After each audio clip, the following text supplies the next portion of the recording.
Captain Elias Verne adjusted his worn jacket as he descended the gangway of the stellar flare. The human vessel, a sleek yet well-traveled starship, gleamed faintly under the pale orange light of Vorath Prime's twin suns. Around him, an assembly of Korath officials and citizens stood, their grayish-blue skin glistening faintly in the dry, metallic atmosphere.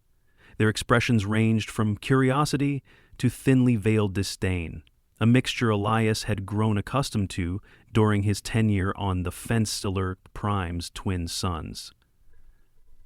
Around him, an assembly of Korath's officials and citizens stood, their grayish-blue coats glistening faintly in the dry, metallic atmosphere. Their expressions ranged from impassive to stately gestures in acceptance of his approach. Vorath Prime, the trade nexus of the Korath Dominion, was a planet renowned for its grandeur and precision. Towering crystalline spires rose into the sky, their forms reflecting centuries of meticulous craftsmanship. The streets were pristine, bustling with floating platforms and vehicles that moved with clockwork efficiency. However, its inhabitants were less welcoming. To the Korath, a species steeped in millennia of tradition, humanity's improvisational nature seemed reckless, if not outright irresponsible. "Captain Verne," rumbled High Arbitrator Corvith, stepping forward from the crowd. His imposing figure was wrapped in ceremonial robes that shimmered with intricate patterns, marking him as a leader of significant authority. His voice, amplified by a translation collar, resonated deeply. "The Dominion acknowledges your arrival. However, your presence here is curious. Humanity remains untested in matters of true consequence." Elias offered a cordial smile, masking the irritation Corvith's words sparked. "The Confederation received your distress signal, High Arbitrator. We've brought our best to assist with your medical crisis." Corvith's dark, unblinking eyes scrutinized Elias for a long moment before shifting to the man standing just behind him. Dr. Owen Graves, the ship's medical officer, looked far more casual than the situation seemed to warrant. Tall and wiry, with a mop of untamed brown hair, Owen carried a compact medical kit slung over one shoulder. His calm demeanor exuded a quiet confidence, though his sharp gaze revealed he was already assessing the situation. Council was surprised," Corvith continued, his tone clipped, "that your Confederation would send a single medic rather than a delegation of specialists. You must understand, core medicine is advanced beyond your species' comprehension. This appears, how shall I put it, woefully insufficient." Unfazed, Owen stepped forward. "With respect, High Arbitrator, I've reviewed the information in your transmission. Your patient's condition is critical, but I'm confident I can handle it. Sometimes less is more." Corvith's brow furrowed, a subtle but unmistakable sign of disapproval. "We shall see," he said curtly, turning on his heel. "Follow me." The group proceeded through Vorath Prime's immaculate streets, flanked by towering structures that shimmered faintly in the twin sunlight. Citizens paused to stare at the human visitors, their gazes a mixture of curiosity and unease. Owen, carrying his unassuming kit, didn't seem to notice or care. As they entered the central medical complex, the air grew cooler, carrying a faint antiseptic scent. The facility was a marvel of Korath engineering, a vast, dome-shaped structure filled with holographic interfaces and arrays of advanced medical instruments. Corvith led them to the primary treatment chamber, where a young Korath lay on a suspended platform. The patient's skin, usually a vibrant shade of blue, had dulled to a sickly gray. Their breathing was shallow, their twin hearts visible through a translucent chest panel, beating in erratic, uneven rhythms. A cluster of Vorath doctors stood nearby, their robes as ornate as their expressions were grim. "This is Averon," Corvith said, gesturing to the patient. "A prodigy of our highest genetic lineage. His dual heart system is failing, and no procedure within our knowledge has proven effective. Your tools, I suspect, will not suffice." Owen stepped closer, ignoring the skeptical murmurs of the Vorath doctors. He activated a small, handheld scanner that emitted a faint hum as it swept over the patient. The holographic display on his wristband lit up, projecting a detailed map of Averon's circulatory system. "Dual heart systems," Owen murmured, his tone thoughtful rather than impressed. "Fascinating design. It looks like one of the hearts has a structural defect, a valve malfunction. That's throwing the entire system into chaos. If I can repair the defect and synchronize the rhythms, we should stabilize the patient." A Vorath doctor scoffed, stepping forward. "You speak as if the solution is obvious. This defect cannot be corrected without risking total collapse of the circulatory network. Your primitive devices are inadequate. If you cannot respond in the right moment, this otherwise safely operates perfectly." Owen turned to face him, his calm gaze steady. "Sometimes the simplest tools are the most effective. If you'll let me work, I'll show you." He opened his case, revealing an array of compact instruments, a microscalpel, a syringe, and a sleek device no larger than a pen. To the Vorath medics, accustomed to elaborate machines and grand displays of technology, Owen's kit looked laughingly mundane. "This is absurd," one of them muttered. Ignoring the commentary, Owen prepared his tools with methodical precision. He injected a stabilizing agent into Averon's bloodstream and activated a thin, flexible probe. The device extended, projecting a three-dimensional hologram of the heart's interior as it navigated through the circulatory pathways. Corvith, his skepticism giving way to reluctant curiosity, leaned closer. "What is this?" "A prototype," Owen said, his focus unwavering. "It maps the internal structures in real time and applies micro-adjustments where needed. Think of it as a very precise plumber for very small pipes." The Vorath doctors fell silent, their expressions ranging from disbelief to grudging intrigue. For nearly an hour, Owen worked, his hands steady as he repaired the valve defect and synchronized the two hearts. The room was silent, except for the soft hum of his instruments and the occasional beep of monitors. Finally, Owen stepped back, wiping his brow. "That should do it. The structural defect's been corrected, and both hearts are now in rhythm." The monitors confirmed his words. Averon's vital signs stabilized, their skin gradually regaining its natural hue. Corvith approached the platform, staring at the patient in astonishment. "You succeeded! But how? Your tools, your methods, they are so crude." Owen began packing up his kit. "Crude doesn't mean ineffective. Humans are good at adapting. We make do with what we have, and we innovate when we need to. That's why your patient is alive." Corvith's gaze lingered on Owen for a moment longer before he turned to Elias. "Perhaps there is more to your species than we believed. This is unsettling." "Unsettling is kind of a specialty," Elias said with a grin. "Now, High Arbitrator, is there anything else we should know? Because I get the sense this wasn't the only reason you called us here." Corvith hesitated, his expression darkening. "You are correct. This is only the beginning." Corvith led Elias and Owen through the labyrinthine corridors of the medical complex, their polished surfaces glowing faintly under soft, ambient lighting. The hum of machinery filled the air, accompanied by the occasional murmur of Vorath's staff. Owen noticed subtle changes in the atmosphere as they walked.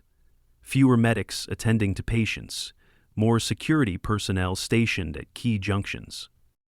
"What aren't you telling us, High Arbitrator?" Elias asked, his tone measured but probing. Corvith slowed his pace, clasping his hands behind his back. Averon's condition is not isolated. Over the past few cycles, we've seen a troubling rise in similar cases. What began as a handful of anomalies has now grown into a potential pandemic. Dozens of citizens are experiencing systemic organ failures. Our brightest medics and bioengineers have yet to identify the cause, let alone a cure. Owen frowned.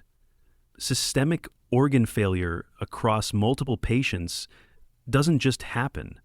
If it's not genetic, it's likely environmental, or worse, intentional.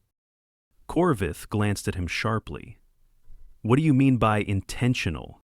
Poisoning, contamination, bioterrorism, take your pick. If the same symptoms are cropping up in people who have no apparent connection, we need to find the common factor." Owen adjusted the strap on his medical kit. "I'll need to see all the data you have, patient histories, environmental conditions, everything." They entered a sprawling chamber where rows of Vorath patients lay on raised platforms, their bodies connected to sleek monitoring devices. The quiet was oppressive, punctuated only by the faint beeping of machines. Medics moved between patients with an air of weary urgency, their movements precise, yet burdened with tension.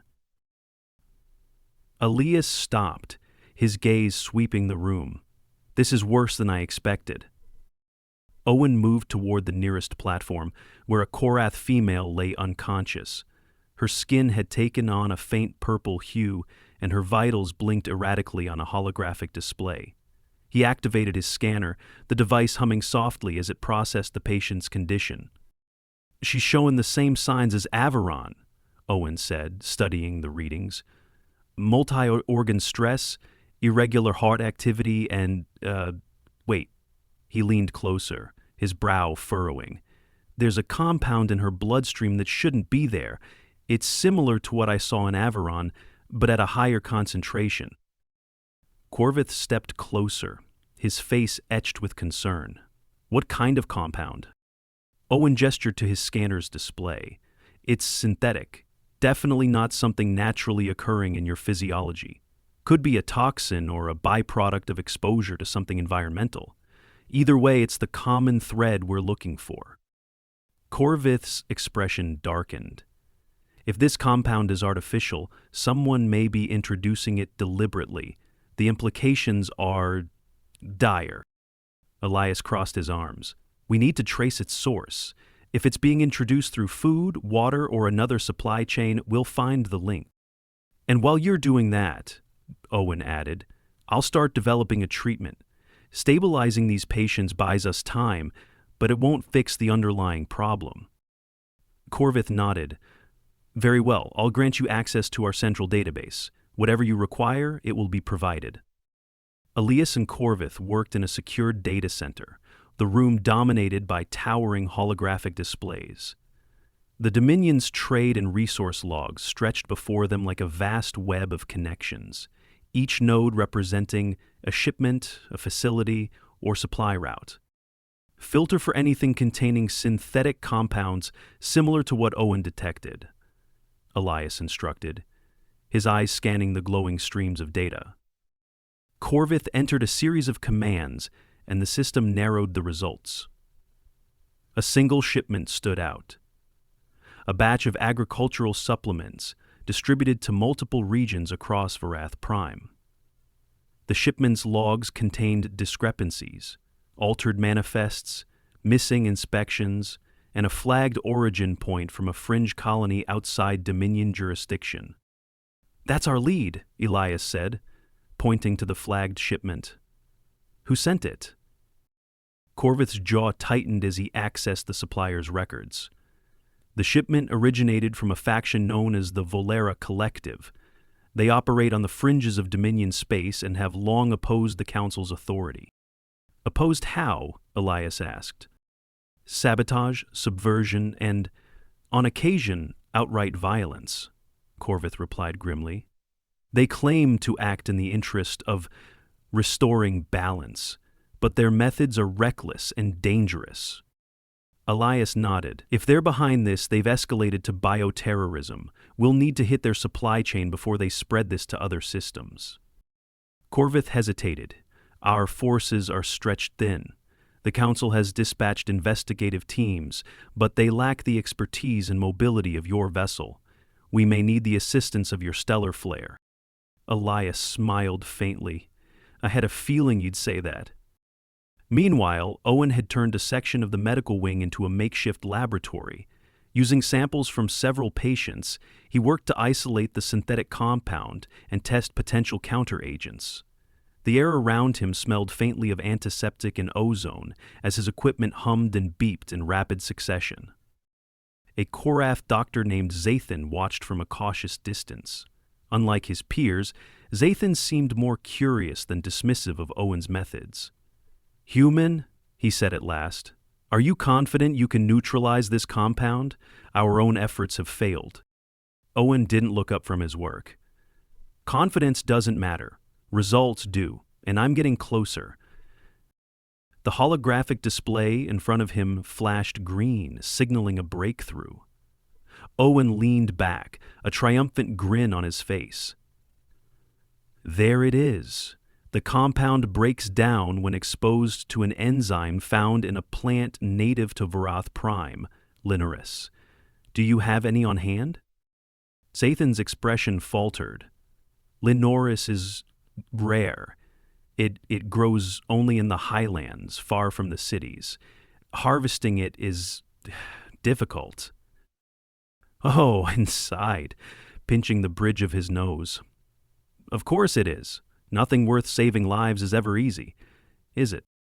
Elias entered the lab just in time to catch the exchange. What's the situation? We need Linoras to make a proper counteragent, Owen explained. Problem is, it's rare and hard to get. Elias smirked. Lucky for you, rare and hard to get is our specialty. Turning to Corvith, who had followed close behind, Elias added, Can you arrange transport to the highlands? We'll retrieve the plant while Owen finishes his prep work here. Corvith nodded. I ready a shuttle immediately, but be warned, the highlands are treacherous, and the Volara Collective may already be aware of our movements. Wouldn't be fun otherwise, Elias said with a grin. Let's gear up. Owen watched them go, muttering under his breath. You're lucky you've got me to patch you up when this goes sideways. As the door closed behind them, Owen returned to his work, the urgency of the situation fueling his determination. He knew that every second counted, not just for the Vorath patients, but for the Dominion as a whole. Elias, Corvith, and a small team of Dominion guards boarded a sleek Vorath shuttle bound for the highlands of Vorath Prime. The vehicle hummed with barely audible energy as it lifted off, its streamlined design slicing through the orange-tinged sky. The highlands stretched out below, a breathtaking expanse of jagged peaks and shimmering plateaus covered in glowing moss. Rivers snaked through the valleys, their waters glinting faintly as if infused with minerals. Yet, as the shuttle descended toward their destination, the beauty of the terrain gave way to a harsher reality. Wind currents buffeted the craft, and pockets of dense fog obscured visibility. Corvith leaned toward the pilot, his voice sharp. Take us down near the ridge. The Linoras grows in shaded groves below the cliffs. Elias adjusted the strap of his holstered sidearm, glancing at the guards. They were clad in sleek armor, their plasma rifles gleaming. Your people seem ready for a fight. You expecting trouble? Corbett's expression was grim. The Volara Collective is aware of the value of Linoras. If they are responsible for this crisis, they will not hesitate to defend their interests. The shuttle touched down on a rocky plateau, its landing struts crunching against the uneven surface. Elias and the team disembarked, their boots clanging against the metal ramp as they stepped into the crisp highland air. The scent of moss and minerals was heavy, and a chill wind whistled through the peaks. "Scanners online," said one of the guards, activating a handheld device. The screen glowed faintly, pulsing with a map of nearby life forms and vegetation. Elias scanned the horizon, his sharp eyes catching faint movement in the mist. "Let's stay alert. This isn't a sightseeing trip." The team began their trek down a steep incline, following the scanner's readings. The terrain grew denser, the moss-covered rocks giving way to patches of crystalline formations that sparkled faintly. Finally, they reached a grove of towering, spindly plants with translucent leaves that shimmered in hues of blue and green. "Linnaeus," Corvith said, his tone reverent. "A vital resource, yet perilously rare." The team fanned out to harvest the plants, carefully cutting their stems and placing them into sealed containment units. Elias kept a wary eye on their surroundings, his hand resting on the grip of his sidearm. The stillness was broken by the sharp sound of a twig snapping.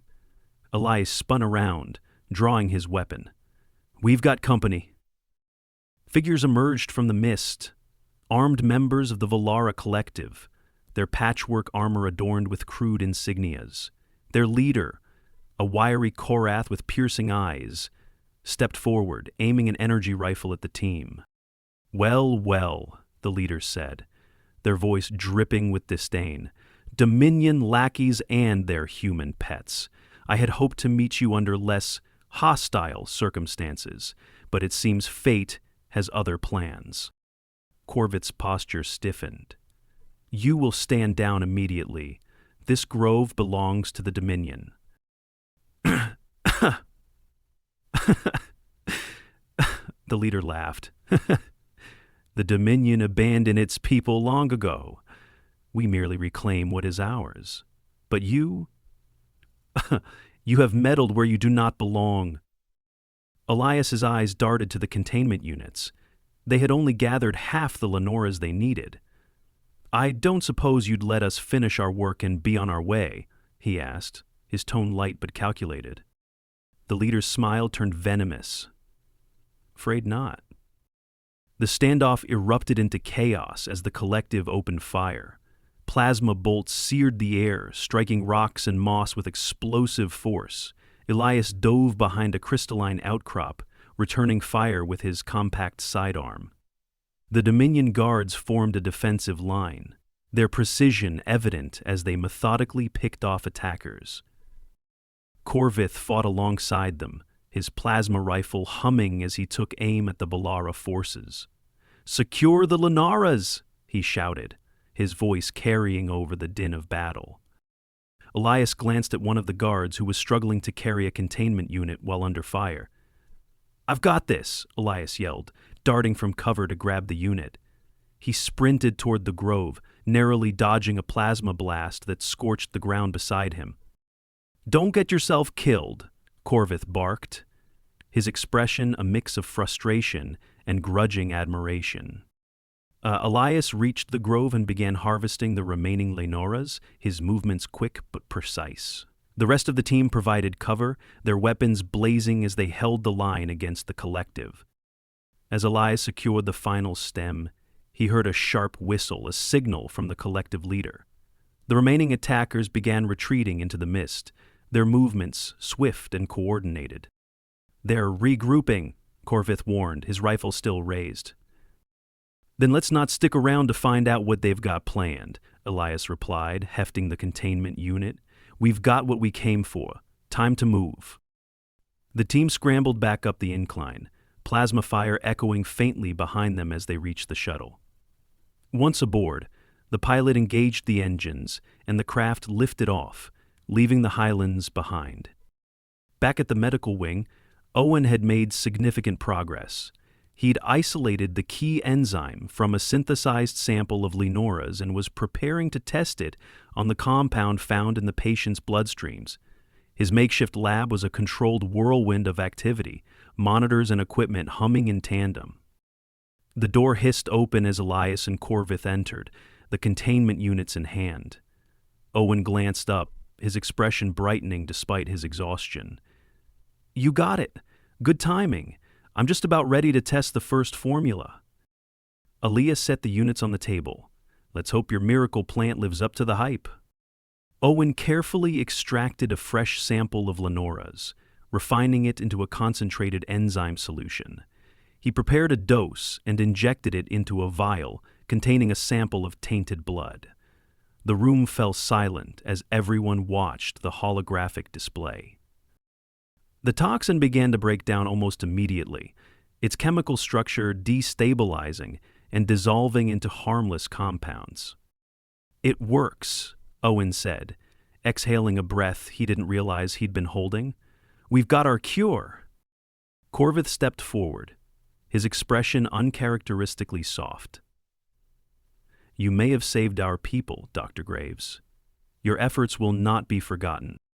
Owen began preparing doses for the patients, his movements steady but swift. "Don't thank me yet. We still need to get this into their systems before the damage becomes irreversible." As the team worked to administer the enzyme solution, the patients' conditions began to stabilize.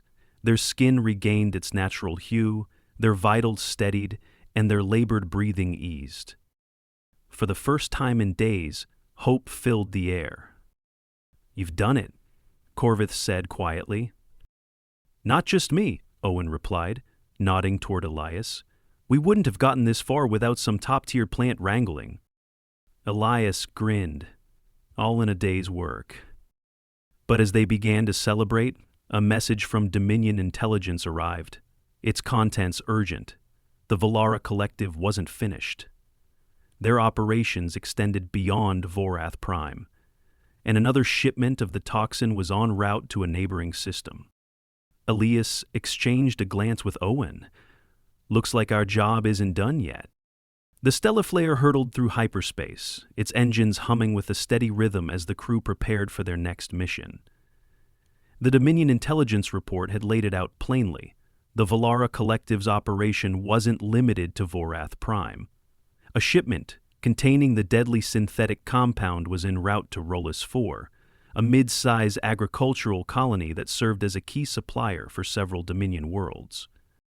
Captain Elias Verne stood in the ship's command center, studying a holographic map of the Rolus system. The rogue faction's transport ship was highlighted in red, moving steadily toward its target.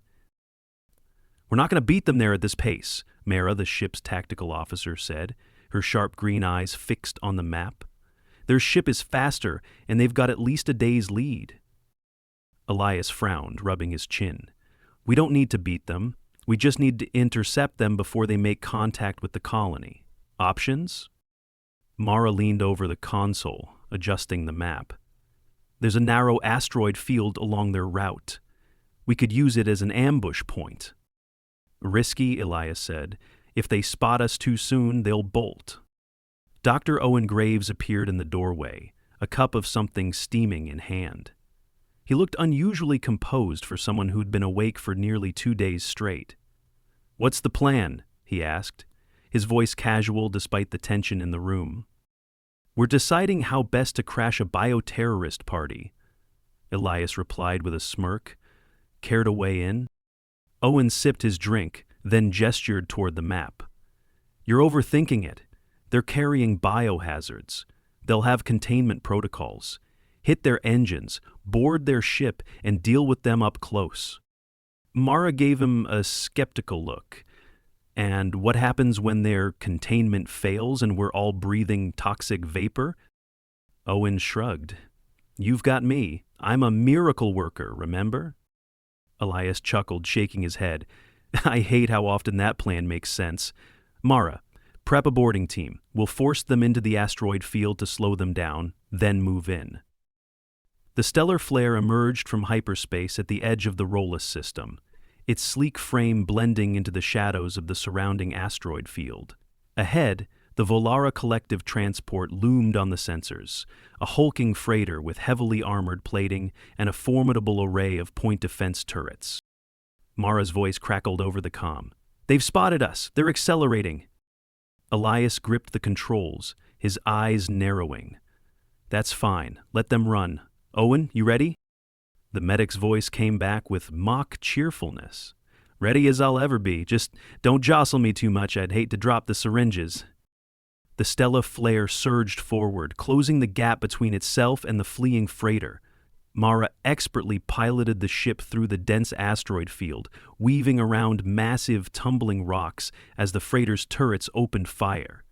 Energy bolts streaked past them, some exploding harmlessly against the asteroids, others glancing off the Stella flare's shields. "Shields holding at 82%, Mara reported, her tone calm despite the chaos. Elias nodded. "Target their engines. We need them dead in the water." The ship's main cannon fired, a concentrated burst of energy slamming into the freighter's rear thrusters. Sparks erupted from the impact, and the freighter's speed dropped dramatically as it listed to one side. "They're disabled," Mara said. "Bring us alongside and prep the airlock," Elias ordered. He turned to Owen, who stood nearby with a boarding kit slung over his shoulder. "Remember, we're here to secure the shipment and capture their leader if possible. Keep your head down." "Not my first rodeo," Owen replied, strapping on a tactical vest that looked slightly too bulky for his wiry frame. The boarding team assembled at the airlock: Elias, Owen, Mara, and 3 Dominion guards. The airlock hissed as it connected to the freighter, and the inner door slid open, revealing the dimly lit corridor of the Volara vessel. "Stay sharp," Elias said, stepping inside with his sidearm raised. The group moved through the ship in a tight formation, their boots echoing faintly against the metal floor. The freighter's interior was cramped and utilitarian, its walls lined with crates marked with the rogue faction's crude insignia. As they advanced, the sound of hurried footsteps and muffled voices grew louder. "They know we're here," Mara said, tightening her grip on her rifle. The corridor opened into a cargo bay where a group of Volara operatives had hastily set up a defensive position behind a stack of crates. A firefight erupted as soon as the boarding team entered, plasma bolts streaking across the room. Elias ducked behind cover, returning fire with practiced precision. "Owen, how's that head-down thing working for you?" Owen crouched behind a crate, pulling out a handheld scanner. "I'll let you know as soon as I'm done not dying." One of the guards lobbed a stun grenade toward the enemy line, the resulting flash and bang disorienting the operatives long enough for the team to advance. Mara's sharp shooting cleared the way, and soon the cargo bay fell silent. Owen emerged from cover, scanning the nearest crate. "This is it. The compound's here." Elias nodded. "Start neutralizing it, Mara, with me. Let's find their leader." As Owen worked to secure the shipment, Elias and Mara moved deeper into the freighter. They found the Volara leader in the ship's command center, a defiant expression on their face, as they aimed a weapon at the intruders. "You've already lost," the leader spat. "The Dominion's stranglehold is crumbling. This is just the beginning." Elias leveled his sidearm. "The only thing crumbling is your operation. Stand down." The leader hesitated, then fired. Mara's reflexes were faster. Her shot disarmed the leader, who fell back against the console with a snarl. "You won't stop the movement," the leader growled as Elias restrained them. "Maybe not," Elias said, "but we'll stop you." Back aboard the Stella Flare, Owen supervised the containment and destruction of the toxin. The neutralizing agent, derived from Lenoris, worked flawlessly, breaking down the compound without risk of exposure. As the crew secured the Volara leader in a holding cell, Corvit's hologram appeared on the ship's main console. The High Arbitrator's expression was one of rare satisfaction. "Captain Vern, Dr. Graves, your efforts have once again ensured the safety of the Dominion. The Council is deeply grateful." Elias crossed his arms, smirking. You're welcome, though if you want to keep your citizens safe, you might want to tighten up those supply lines. Corvith nodded solemnly. Rest assured, we are already implementing stricter measures. And as for the Volara Collective, their remaining cells will be dealt with swiftly. Owen leaned against the console, looking exhausted but pleased. Just make sure you keep that enzyme on hand. I'm not planning on making house calls anytime soon. Corvid's lips twitched in what might have been the beginnings of a smile. Understood. As the hologram faded, Elias turned to Owen. Think we'll get a quiet mission next time? Owen snorted.